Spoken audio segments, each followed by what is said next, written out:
आज क्लास 10 का ज्यामिति का सबसे पहला प्रमेय देखेंगे, प्रमेय 6.1, जिसको हम लोग बोलते हैं थेल्स प्रमेय।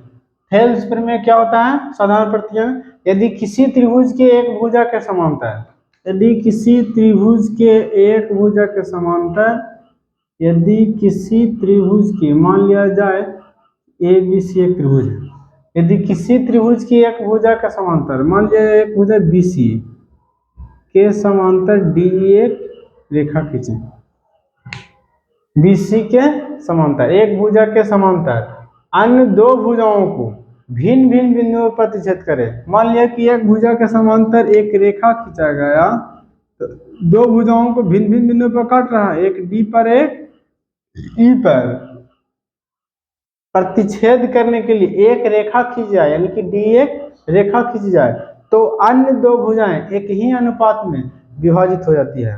इसमें क्लियर कह रहा है कि किसी त्रिभुज में एक भुजा के समांतर एक रेखा खींची जाए तो अन्य दो भुजाएं समान अनुपात में हो जाती है या अनुपाती हो जाती है। यदि किसी त्रिभुज में एक भुजा के समांतर एक रेखा खींची जाए तो अन्य दो भुजाएं अनुपाती हो जाती है, समानुपाती हो जाती है। मान लिया कि ए बी सी एक त्रिभुज है जिसमें बी सी के समांतर डी एक रेखा खींचा गया है, अन्य दो भुजाएं ए बी और ए सी बचा, ए बी और ए सी जो होंगे एक ही अनुपात में होंगे, यानी जितना अनुपात ए बी का आएगा उतना ए सी का भी आएगा। चलो विशेष प्रतिज्ञा ले लेते हैं। विशेष प्रतिज्ञा में क्या होता है? इसी चीज का वर्णन होता है। साधारण प्रतिज्ञा में ही क्वेश्चन होता है, इसमें आंसर रहता है, इसमें ही क्वेश्चन रहता है, इसमें आंसर। आधा से देखते हैं कि क्वेश्चन और आधा से आंसर। इसमें क्या रहता है? कह रहा था ना कि किसी त्रिभुज में एक भुजा समांतर एक रेखा खींच जाए, ये क्वेश्चन हो गया, तो अन्य दो भुजाएं एक ही अनुपात में विभाजित होती है, यानी कि समान अनुपात में होती है। तो एक भुजा के समांतर रेखा खींचे, अन्य दो भुजाएं क्या हुआ? अनुपाती, यानी आधा से क्वेश्चन हो गया, आधा से इसमें आंसर हो गया। अब उसी को हमको प्रूफ करना, दिखाना है किस तरह से होगा विशेष प्रतिज्ञा। हम इसमें क्या कह रहे हैं? मान लिया कि ए बी सी एक त्रिभुज है, मान लिया कि ए बी सी एक त्रिभुज है जिसमें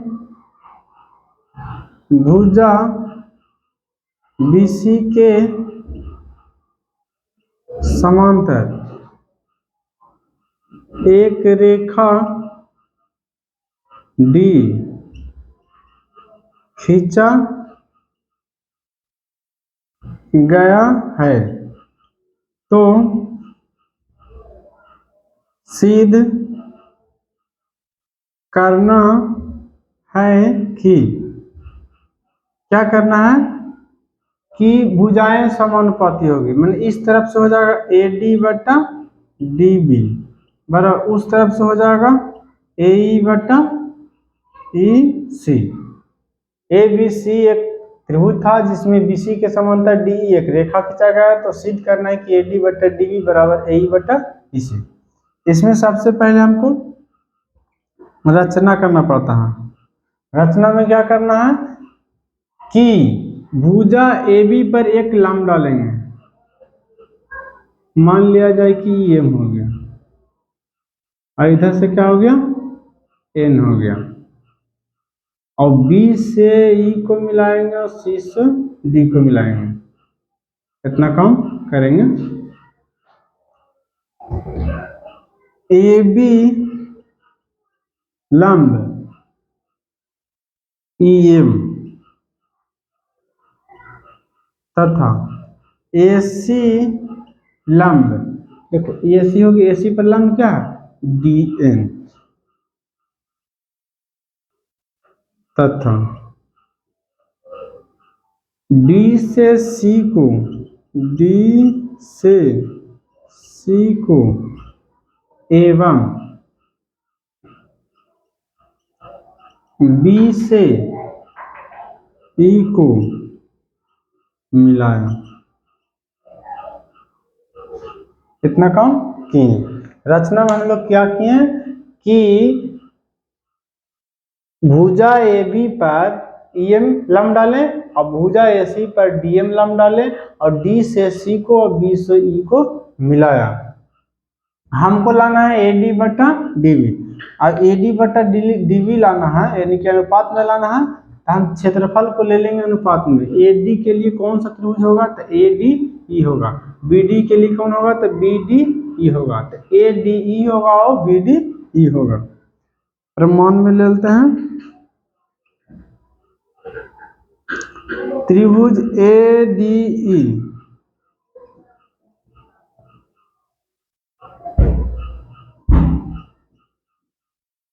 तथा त्रिभुज BDE में, ADE तथा BDE में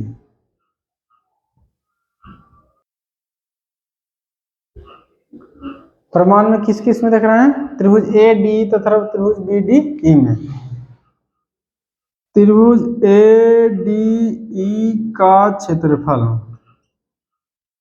त्रिभुज BDE का क्षेत्रफल, बताओ कि बटा में क्यों नहीं है, क्योंकि हमको लाना है अनुपात में, तो अनुपात में ही लेंगे।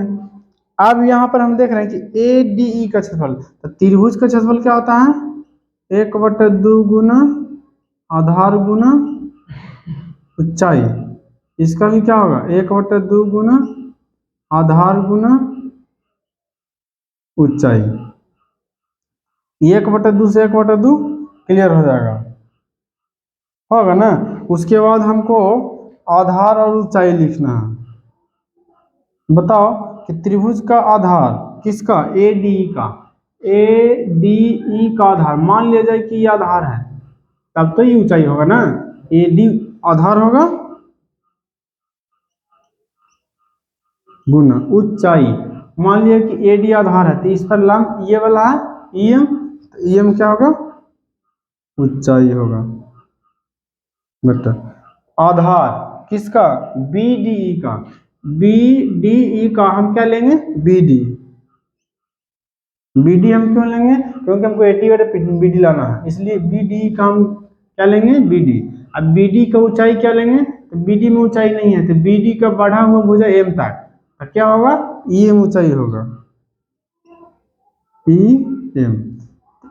EM से EM कट जाएगा,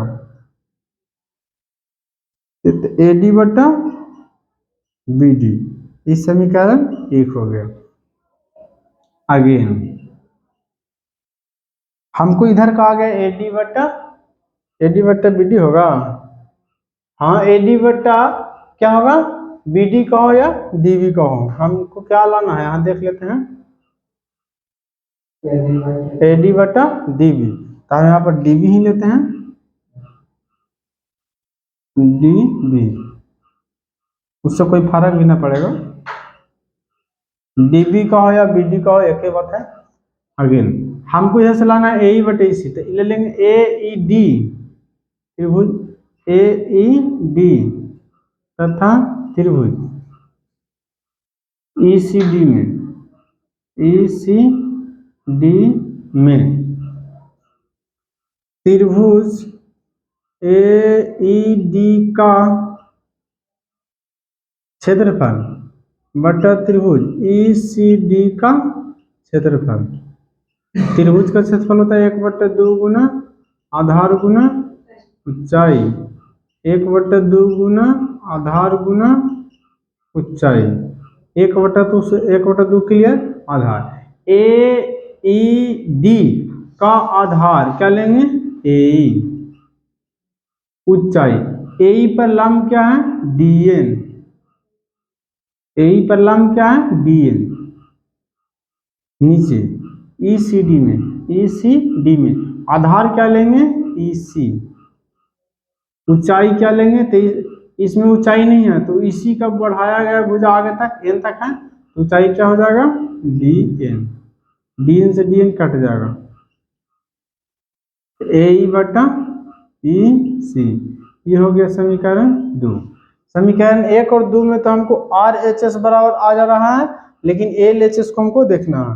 LHS में हम देख रहे हैं कि त्रिभुज ADE का क्षेत्रफल ऊपर में है, इसमें है AED का क्षेत्रफल, इसमें ADE और इसमें AED। देखो ADE AED, ध्यान से देखो, त्रिभुज समीकरण 1 में ADE का क्षेत्रफल और समीकरण 2 में AED का क्षेत्रफल, तो दोनों तो वही त्रिभुज में होगा, तो आपस में दोनों त्रिभुज का क्षेत्रफल क्या होगा, बराबर।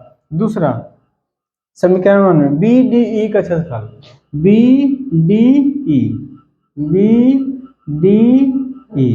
का क्षेत्रफल, इसमें देखेंगे ECD का क्षेत्रफल, ECD, यहाँ हो गया CD का क्षेत्रफल। अब यहाँ पर देख रहे हैं BDE भी ले रहे हैं तो D आ रहा है और CDE भी ले रहे हैं तो D आ रहा है, यानी कि दोनों में D आ रहा है। जब दो त्रिभुजों में भुजाएं एक ही हो और उसी पर आधारित दो त्रिभुज हो तो दोनों त्रिभुजों के क्षेत्रफल क्या होंगे, बराबर। एक ही आधार पर यदि दो त्रिभुज बनते हैं तो दोनों त्रिभुज के क्षेत्रफल क्या होंगे, बराबर। हम यहाँ पर लिख सकते हैं चूंकि त्रिभुज ADE का क्षेत्रफल बराबर त्रिभुज AED का क्षेत्रफल, D का क्षेत्रफल, तथा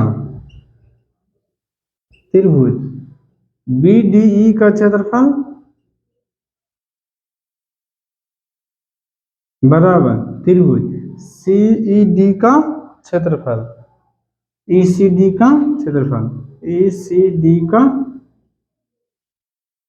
क्षेत्रफल होगा। क्यों होगा, क्योंकि एक ही आधार, क्योंकि एक ही आधार पर के बने त्रिभुज के क्षेत्रफल बराबर होते हैं। यह हम लोग 9th क्लास में पढ़े थे। 9th क्लास में हम पढ़े थे कि यदि दो त्रिभुजों के एक ही आधार हो तो दोनों त्रिभुज के क्षेत्रफल बराबर होंगे। अब हम समीकरण 1 2 से क्या देख रहे हैं, समीकरण 1 और समीकरण 2 से, समीकरण 1 और 2 से देख रहे हैं कि ऊपर वाला त्रिभुज का क्षेत्रफल बराबर है, नीचे वाला भी त्रिभुज का क्षेत्रफल बराबर है। ऊपर वाला त्रिभुज E जो है इसके क्षेत्रफल के बराबर है, नीचे वाला जो है E है इसके क्षेत्रफल के बराबर है। तो इसका जो क्षेत्रफल का अनुपात होगा इसका क्षेत्रफल के अनुपात के बराबर होगा, यानी कि LHS LHS क्या है, बराबर। यदि LHS LHS बराबर है तो RHS भी क्या होगा, बराबर। यानी कि समीकरण 1 और 2 और समीकरण 2 से हम कह सकते हैं कि RHS बराबर होंगे, यानी RHS में क्या हो जाएगा, AD बटा DB बराबर AE बटा EC। प्रूफ हमको यही वाला दिखाना था कि भुजाएं अनुपाती होगी। यदि एक भुजा के समांतर एक रेखा खींच जाए तो अन्य दो भुजाएं समानुपाती होगी। इस प्रमेय को हम लोग कौन सा प्रमेय कहते हैं, थेल्स प्रमेय कहते हैं। थेल्स प्रमेय हम इसको हम ना लिखकर भी हम क्वेश्चन में दे सकते हैं कि थेल्स प्रमेय क्या है, इसको लिखकर सिद्ध करें। थेल्स प्रमेय को लिखे और सिद्ध करें।